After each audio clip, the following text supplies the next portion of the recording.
Crossfire Philippines ba?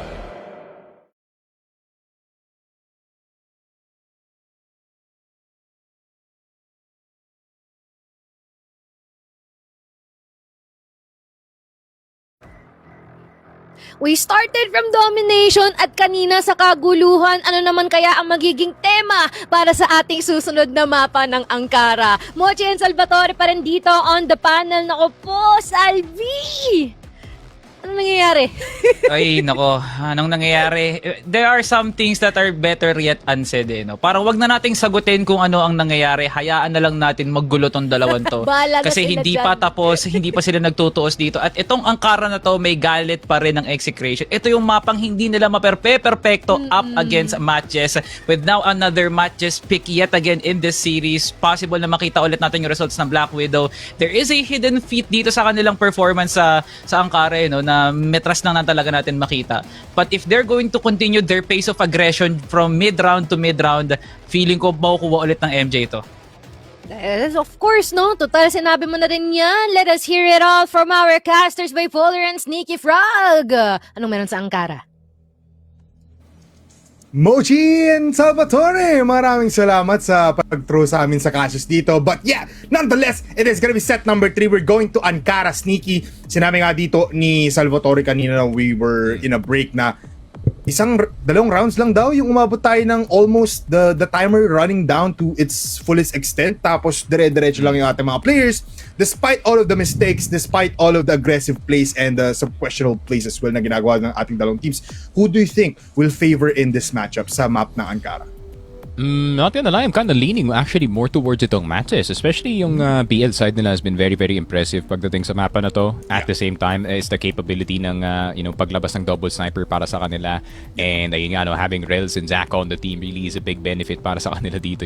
Two high-level snipers for the squadron. And that's just gonna make the defense a lot stronger para sa kanila dito. But at the same time, ayun nga, Execration obviously opportunity seekers pagdating sa mapa na to. So there is gonna be some pushes coming in from CA. Meron TB, baka meron pang may push na magagaling dito sa hotel into bypass. So there's a lot of opportunities to open up yung mapa natin. And at the same time, judging from the pacing ng laruan natin, kasi ayun nga, we did just say na some of these rounds don't even reach towards yung end ng timer natin. So it's gonna have to be some fast action, some fast thinking galing dito sa dalawang squads natin. And you know what? Feeling ko dito talaga mapipiga lahat ng strategies ng dalawang team because we know that execute heavy ang map ng Ankara and execute team ang ating buong matches. They go for a 5-man push most of the times. Doon natin nakikita yung mga executions na talagang very pristine. Pero dito rin natin makita ang ating Execration for their wonderful defense when they're on their GR side. Makikita rin natin yung mga ZYK flank ups while other players just go for a default play. Dito natin talaga makikita yung mga some interesting plays and strategies na pwede pang ilabas ng ating mga teams. But right now, as you can see, MATTJESS very much happy with their outcome despite them losing that set number 2. And Execration needs to focus up even more because this is now Ankara. Sisimula ng Execration on the BL side. A multiple man approach dito sa yellow already. There we go. Let us see if this is gonna be something. Galing sa MATTJESS, Zach trying to slip by dito sa CA, pero makakotsa agad dito. Yapa gonna get taken down. Fall X with an all too familiar weapon in his hands. The AK-47 balance has been very effective sa mapa na to, pero Jason mapapa tumpa na dito si Fall X. Jason still getting the cross, almost coming out alive, pero somehow, someway, how is Jason alive? Rels with the trade, with another one dito kay A7J. And CBN finally gets itong si Ninkyu. It's a 2 versus 2, but I think we're fighting a bit too much sa A-side, pare. Yeah, that's too much action already for just the first round. And with Rels popping off, he might even just kill off CBN while he's jumping on the boxes dito sa gitna. But Jason will be falling down, instant headshot onto CBN by CBN. And now Rels stuck in a 1v2. C4 natin is close by Execration. The big flank up, by the way, kay ZYK was really that big of an impact kasi nga wala naman tao sa B. It was a big A skirmish. At makikita pa nga sila dito sa mid, here in top. Mukhang magkakapatayin ating mga players. Nagkakatikiman Rels, hinahabol ata. No, he will fall back to the GR spawn. And feeling niya na pupunta dito sa A. Pero what a play mula sa Execration. They put a smoke as well para lang to distract Rels and this buys them time. And now aware na ang buong MATTJESS kung nasan nga ba ang Execration, and ZYK finally gets on the board. First rounds, Ankara goes to Execration. There we go. That's a good start para dito sa Execration. No? I mean, you gotta get your feet wet, especially pagdating dito sa BL side. Bit of a hectic round para sa dalawang teams natin. Obviously, two teams strong at mid-rounding, no? But at the end of the day, as soon as nakita ko si Rels was making his way into spawn, into A site, you knew that that was a done deal para B being wide open. Pero Fall X gonna try to find another opportunity dito sa A site. Prop. Oh, 4 vent? I mean, it could be 4 vents dito pare. One flash and that could pop. Yaba. Yun lang. Yaba around the corner and he's gonna get punished pare. Jason, napapatakbo na lang. Isa-stay ba na dito yung top A? Jason will fall eventually. Pero hindi pa pala patay si Jason dito. But A7J will take him down eventually. What a flick from Angelito. Ninkyu. Zack na lang natitira dito pare. Man, si Zack na nga lang natitira. Na-predict natin Ninkyu will fall down to the hands of CYK, and he is now getting fired up as CBN gets the kill. Nakita nyo na, that is the 4-1 offense ng Execration, and that was just too good. Ayun nga, no? Medyo stuck sila sa A-site itong MATTJESS. But at the same time, you gotta expect those vents plays. Especially galing dito kay Fall X. That's his favorite position within the map. Pero Rels instantly taken down itong si CBN. But do they know that TP is crawling with players dito ng Execration? Ninkyu, if you are not ready, you are gonna get a bad surprise dito sa B-site, pare. Ninkyu, HK 417 in the head, going towards slide. Fall X, naku po, ba't di ka tumitin dyan? A7J finds him though still. Not a lot of damage onto A7J, but this is gonna be a crucial offense now for Execration kasi napapaligiran na sila ng tigis sa isang players ng MATTJESS, and Jason mamamatay naman sa kamay ni D. They're going towards TB pero mukhang sneaky. Kailangan na mag-abang dito kasi Yaba nasa likuran na. Yun nga, the mid-rounding is crazy para dito sa Execration, deciding to stay dito sa may tunnels B area natin in order to punish any flankers. Pero meron pa namang isang flank na hindi nila in-expect. Yaba will not get the kill. ZYK will get Zack somehow, some way. Rels will get ZYK pero si D na pala magsasarado ng round natin. 3-0 Execration. What a mid-round. Staying in TB to punish any flankers and making sure their backside is okay, pare. Man, it's just a crazy fight every time. Palaging naging gunfight every ating mga fights between these two teams. You don't necessarily know kung sino may advantage just because so much is happening in the map of Ankara. Ngayon, 5-man push possibly on A. Dalawa lang naman nakadepensa dito. It's Yaba and as well as Jason. At Yaba in a prime position para ma-dodge yung flash pero hindi na kailangan. The timing is wrong for Execration. Peeks out at the wrong time pero di ngayon. Taking up scraps, killing off Jason, peeking out D. May kita nga ba si Yaba? Pero they need to go in. Ooh, that's crazy. They that's need to chill. D. They need to chill, bre. Kailangan nilang bumalik. The A side is not it. That's for sure, Bipolar. There is 3 players, potentially 4 teaming. Pero CBN, he's still going. He still wants to keep going. Dito sa A side, Ninkyu around the corner. D could surprise him. Yaba on that top A position. CBN spotting the EA player. Free fire galing kay D. D, how is he alive? What is happening in this game? Everybody's not hitting their shots but hitting it at the same time, pare. Man, this is just too much. You keep going in. And MATTJESS, still 3 alive. Yaba might even push eh. Parang nararamdaman niya din yung pagiging agresibo ng Execration pero he will fall back nonetheless. Hindi pa rin sila umaalis by the way dito sa EA natin ha. Ayaw pa rin nila tigilan yung A-site na ito. They put up Zack in this position now. So medyo delikado na to. But Zack with the M14 might be a difference maker. D pushing out. Shots will not be killing off Yaba. Yeah, that's just to confirm no na nandito pa sa LA itong Execration and D. Still steady presence. CA now taken dito ni Rels. Boxes in danger para dito sa Execration and Yaba is gonna welcome this knowing na naandito si Rels sa CA so that backside box is not gonna be as safe as they think pero hindi nila alam na mayroon tao na nasa loob ng Militaire. Yaba nakakross na nga pero di nakita si DD with the pace and Zack on that top A position. Naka-EBR na siya, no longer on the sniper, still hits the shot dito kay D. ZYK last one left alive, USP right behind him, 10 seconds left, not much time. ZYK with the taps, 8 seconds but it's the wall bang that's gonna end it. Zack pulling out the rifle at the right time, pare. Man, akala ata doon ng Execration na sabihan nila ng yung matches na akala nyo wala na kami dito. Oh no, we're still here. But still, man, the M14 switch up mula dito kay Zack. gives them this first round. Looking at the instant replay, man, the timing from the get-go, they shouldn't just back. Pero tumikim pa rin si D, pati na rin si CBN. This is an execution that is fully executing every time. Looking at our 5th round now, Sneaky, medyo tahimik ang labanan natin. And they're looking for initial pickoffs muna. Medyo different kind of playstyle naman. Yeah, different kind of playstyle, no? Para dito sa Execration, usually they really do like to stick together in those first 4 rounds. Pero feeling ko, alam ni Aldon dito na maybe the 5-man is getting a bit stale dito sa mapa natin. And obviously, it has been working time and time again. Pero pakiramdam yata nila na MATTJESS has something prepared exactly for that execute. So ngayon, mapapakuha na lang sila na map control and massive map control by them. By the way, TB, second mid, hotel, even itong EA, there's so much opportunity para sa Execration na kumuha ng fake dito. Yeah. And possibly yung gagawin nila because it's 3-2 offense right now, going towards fence once again. Meanwhile, the 2 players setting up here on B para at least ma-budge yung depensa dito. Folex naman ang TTM ngayon. Together with A7J, a different kind of players na. Perrel spots out ZYK. Ito na atang timing. Sabi ng Execration, okay na yon. Papasok tayo dito at iniwan nila yung buong A site. CBN will fall down, not able to get the kill, pero mukhang masaya pa din naman dito ang Execration. Kaso nga lang, the happiness will fall down. Napatay si Folex, A7J going out of A site, and he gets the double kill. MATTJESS, 3 players alive now, pero si D naiwan sa loob. Kailangan niya tulungan dito. Good flash. Good flash nonetheless, delaying the inevitable, pero D didn't dodge it, but he is able to get the kill. It is a spray down for Zack, and A7J will fall down. What a retake for MJ.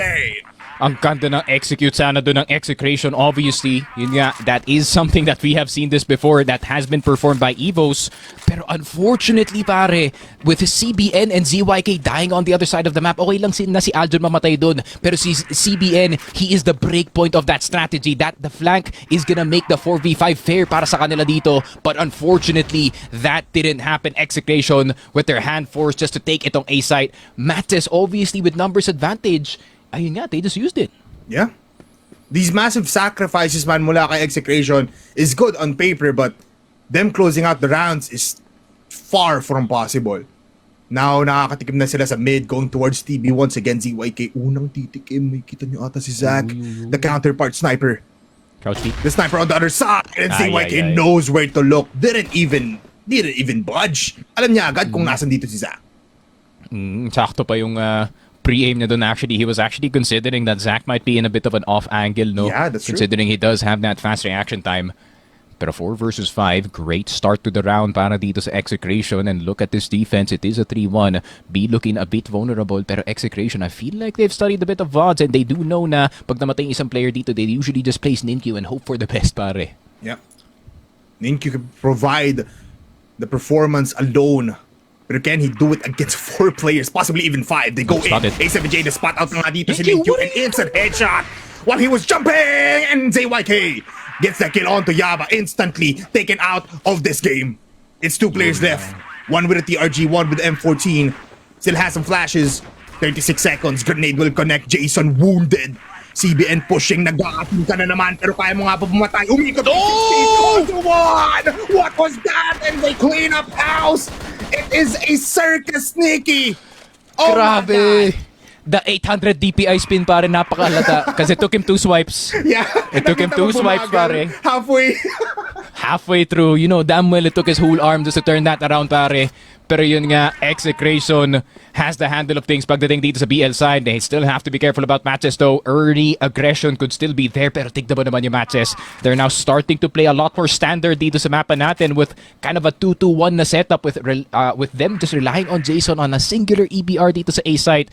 Pero alam na nila that Execration has switched their game plan. They're more on map control. So, mas impromptu na yung kanilang depensa ngayon, pare. Yeah. Can this TRG setup mula dito sa MJ finally give them another round? Let's see, no? Saan nga ba nakapwesto itong mga players sa the is this liquid 2 defense. snipers on It's B? the liquid defense, pare, yes. 1 in TB, 1 in hotel. Ginawa na to ni Goken and whoever is holding the second sniper on that team. ZYK, good flash, connects out to Oh, two, and what he a gets the shot! shot, and What a Q shot! gets a trade, nandun sa taas, boy pa rin naman siya, Yaba Oh my connects, God. and they clean up, napatigil dito, si D, What the hell? Pumintriya sa gitna, Yaba get a double kill, and what was that execution mula sa Execration, and they are falling down one by one.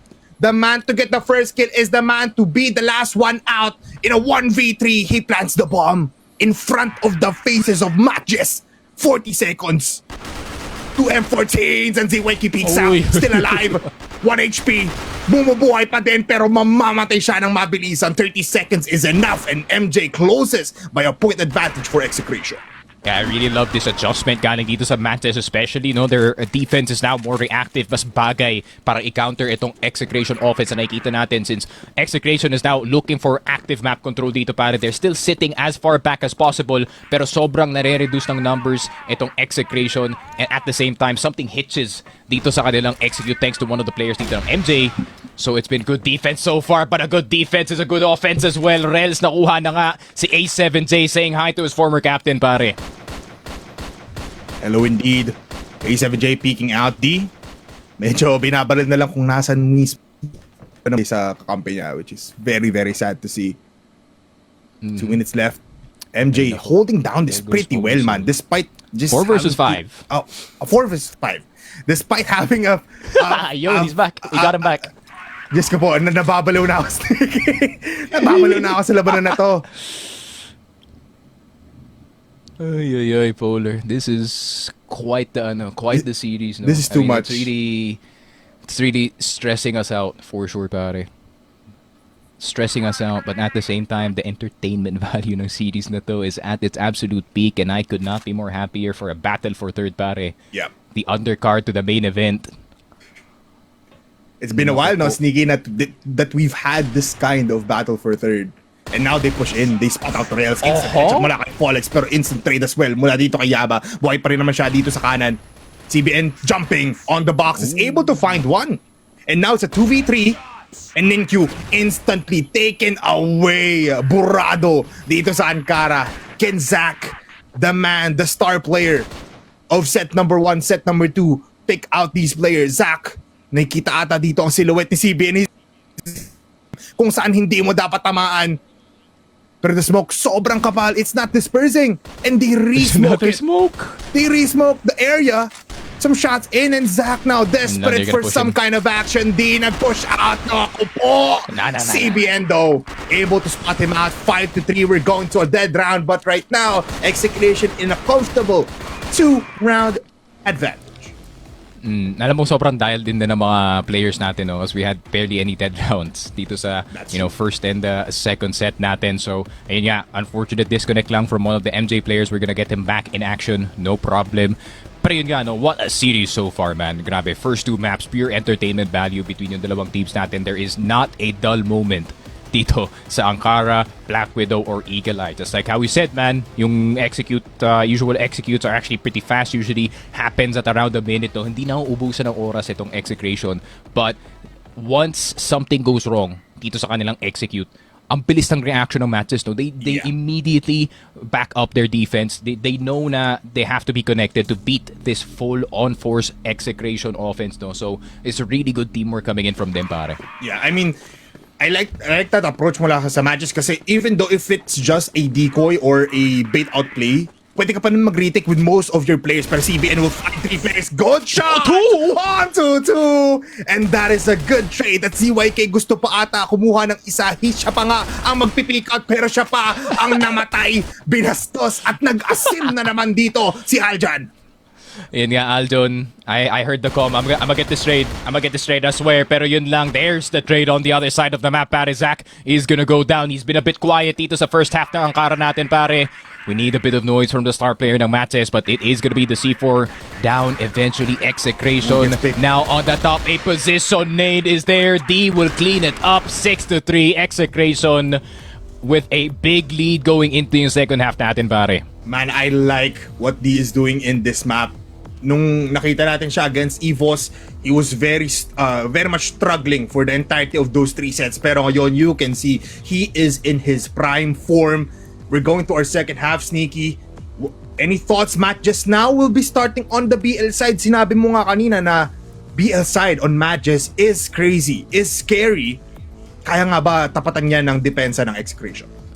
Really is up to a singular player, no, na nasa pangalan na Zach. Dito nga sa MATTJESS, it's been a very, very rough first half para sa kanya dito, considering snipers don't usually deal with a 5-man execute kasi yun nga, hindi naman rat-rat yung sniper pare. So Zach is getting overwhelmed every single time na nakikita nga natin na merong A-execute na nangyayari. So I feel like Zach, second half, this is gonna be an opportunity para sa kanya na makabalik dito sa game natin. Maybe MATTJESS gonna be playing slightly slow to try and catch itong early aggression na gagawin ng Execration. And it's gonna have to be him, pare. If it's not him, this might be doomed para sa kanila dito. Yeah. And possible mid-aggression mula dito sa MATTJESS for both teams. Actually, di pa natin nakikita yung mid showdown for these two teams. 3 players here on Hotel. They're pushing out of it. At may kita ata na si Jason dito. An instant shot mula kay CYK.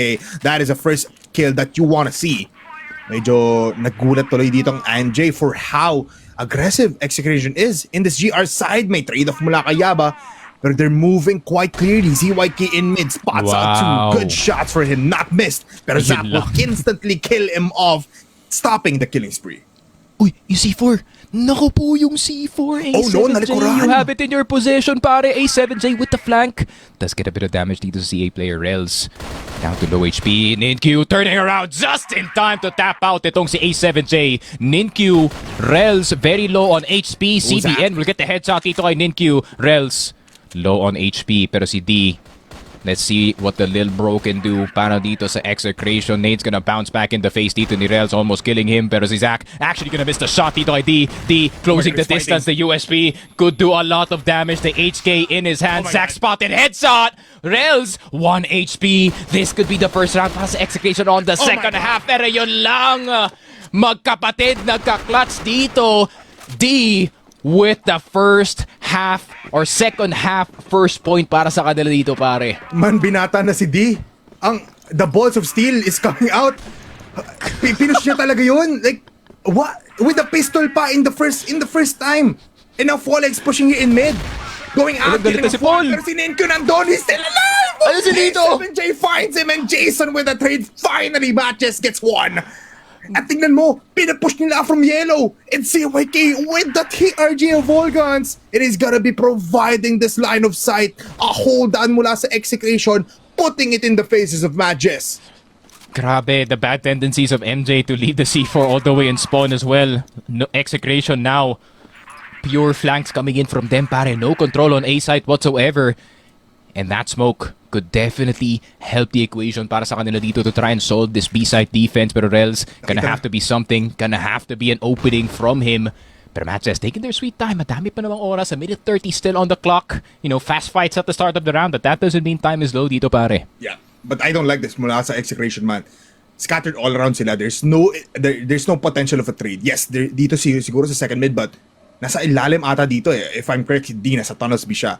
So there's no possibility of something going for the side of Execration if makakuha na magandang execution dito ng MATTJESS. All of them will be going into the hands of A7J, pero si Rels ang unang pipick out. And now, jumping in, the bait will not go in. A7J misses the shot as well. Si Rels, ako po nagkakabisan tayo dito. And now finally, he gets the shot in. 50 seconds na sa ilalim ngayon. Nagpalitan pa ng baril. Now is not the time, Rels! No, don't do that! Don't do that! What are you doing? Rels, now is not the time! And MATTJESS fumbling. What are these decisions? Guys! What are you cooking? You're pushing B-site!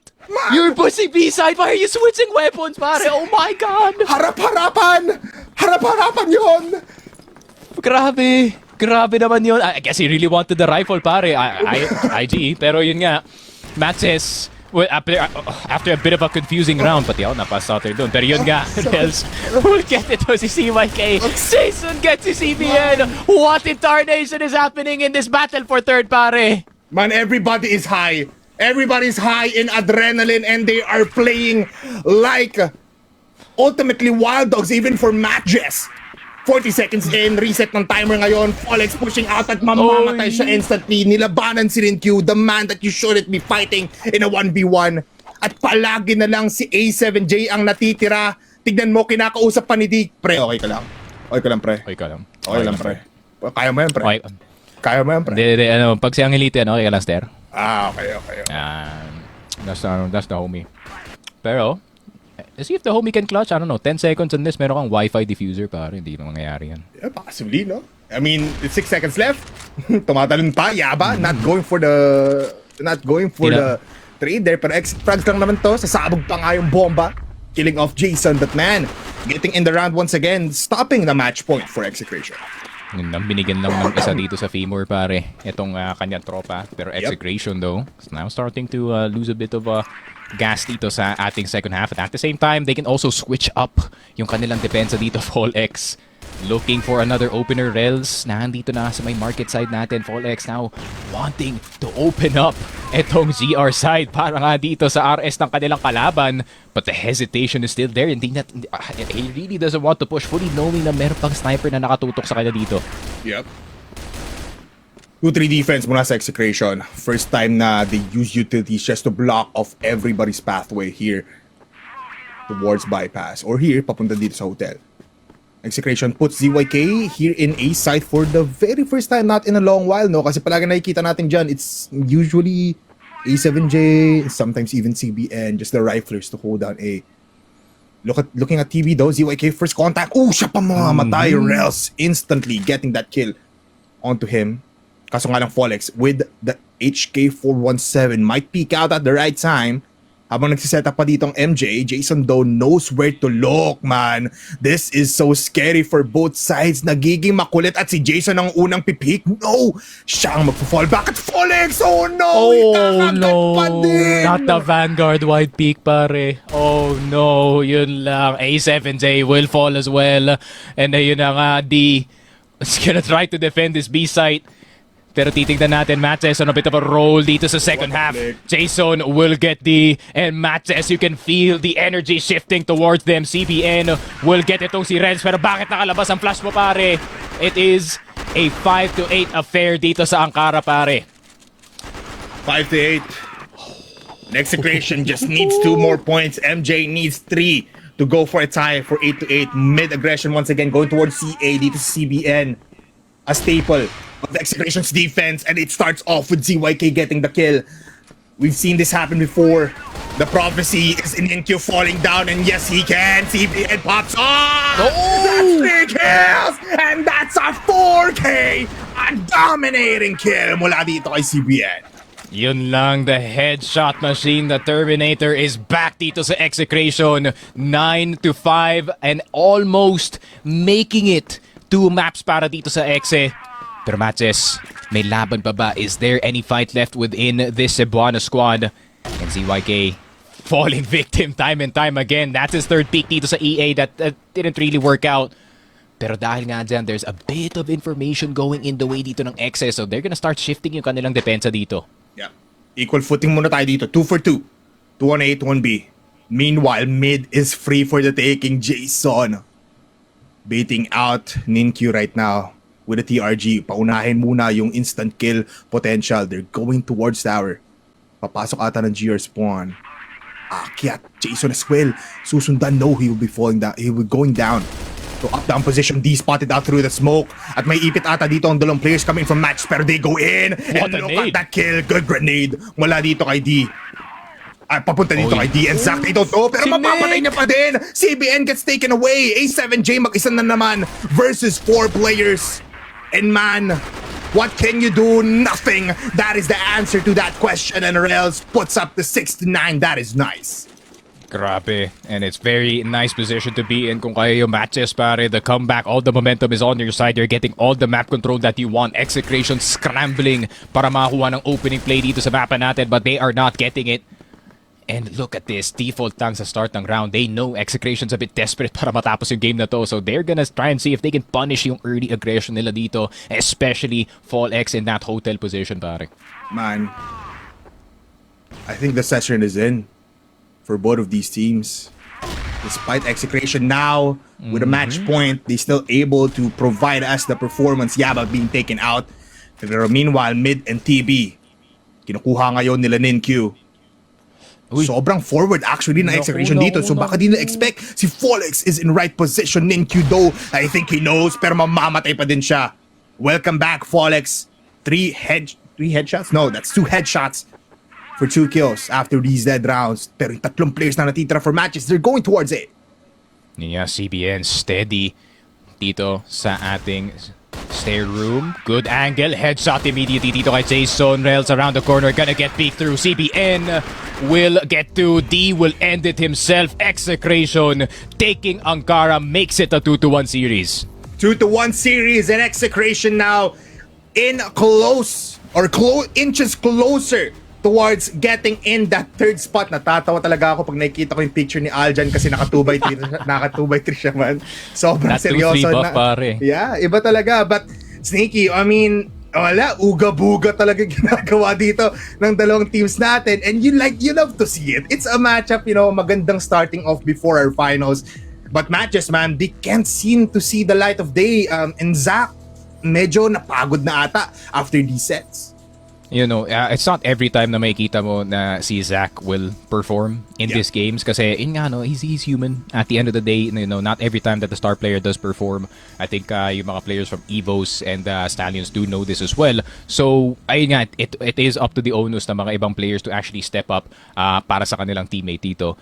But at the same time, man, I feel like Execration at some point in the map has now just started peaking aggressively. It became more pubby itong Ankara natin. And obviously, knowing kasi yung origins ng mga players dito ng Exe, I mean, Fall X, Vanguard, CBN, MATTJESS, A7J, MATTJESS, and Vanguard. Maybe he's twice the aggression, pare. And D, was once the hidden 6-man dito ng VG, pare. So, they know how to play that kind of style. They know how to play yung impromptu CF na nakikita nga natin kahit dun sa world stage.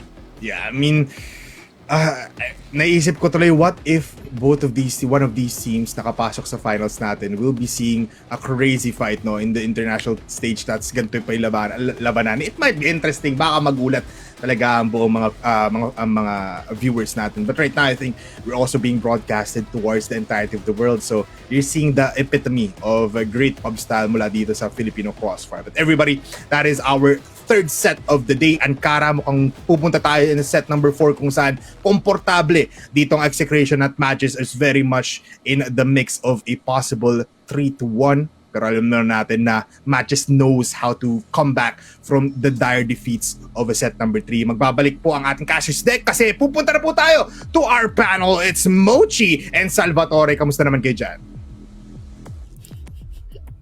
Alam mo, Bay Polly at Sneaky Frog, kung pagbibigyan nyo kami ng chance ni Salvatore na i-explain sa 3 salita o qualities anong nangyari dito sa laban natin ngayon, gulo, sabog-sabog, at matindi.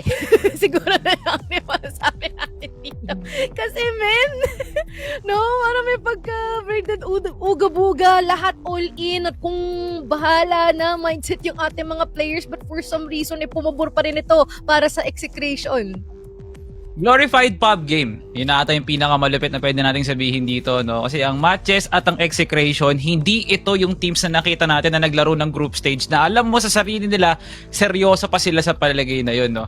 Sa dami na nangyari sa loob ng Ankara, hindi mo akakalain puro set plays, puro default, magkakaroon ng 4-1 offense tong Execration, ang MATTJESS magkakaroon ng 3-2. Sa dami ng kagulo na nangyari doon, hindi ko pwede ma-highlight kung ano yung mga magaganda no? Mas natatawa tayo at mas naiengganyohan tayo manood kasi nga maraming magulo, no? Una sa lahat, matches, committing mistake after mistake, pero ang ganda ng recoveries nila during mid-round. Execration, maganda yung simula, maganda yung set, pero hindi ko lang sure kung bakit may mga rounds na napag-iiwanan sila ng mid-rounds dito, no? So it's the yin and yang of the games na magkakaroon ng kagandahan ditong Exe, pero pagdating naman sa punong dulo, outshine sila ng matches and then vice versa.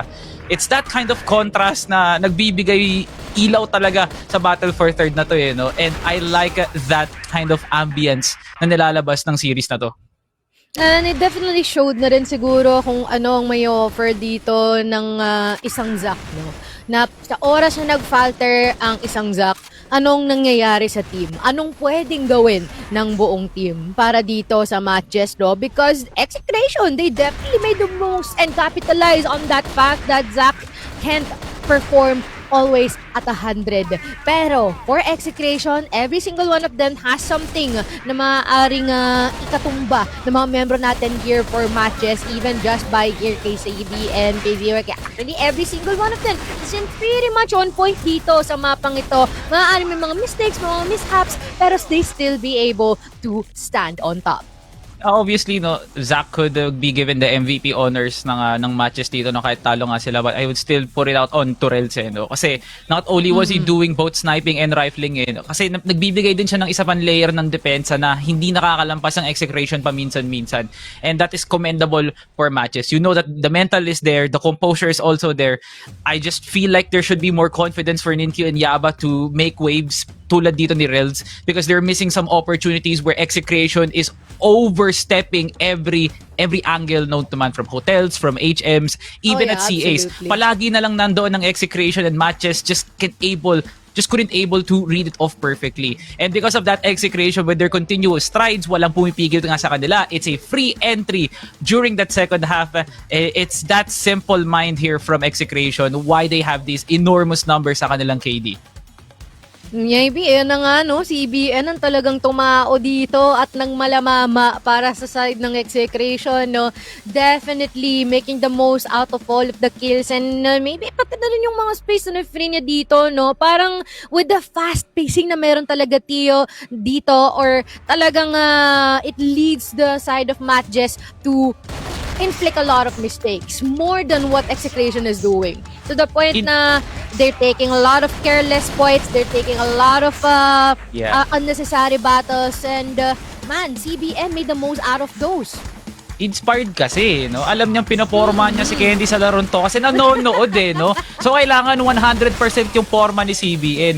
Alam mo talagang nasa wisyo si CBN kasi tatatlo yung gusto niyang pigan, no? Pumig sa tatlo, patay lahat sila, no? So, yun yung pinakamalupit na ginagawa ni CBN. His overall confidence in the presence of Execration is definitely felt because those 3 kills are so crucial para magawa ng Execration yung mid-round na yun. The first half, not really that surprising for CBN, pero the moment na gusto nga nilang tapusin, CBN just popped off. Speaking of tapusin, malalaman natin yan if this will be a 3-1 or a 3-2, no? Lalong-lalo na pagbalik dito, you are gonna see if there is indeed a domination. Mochi and Salvatore here on the panel desk. Magbabalik kami for more action just in a couple of minutes.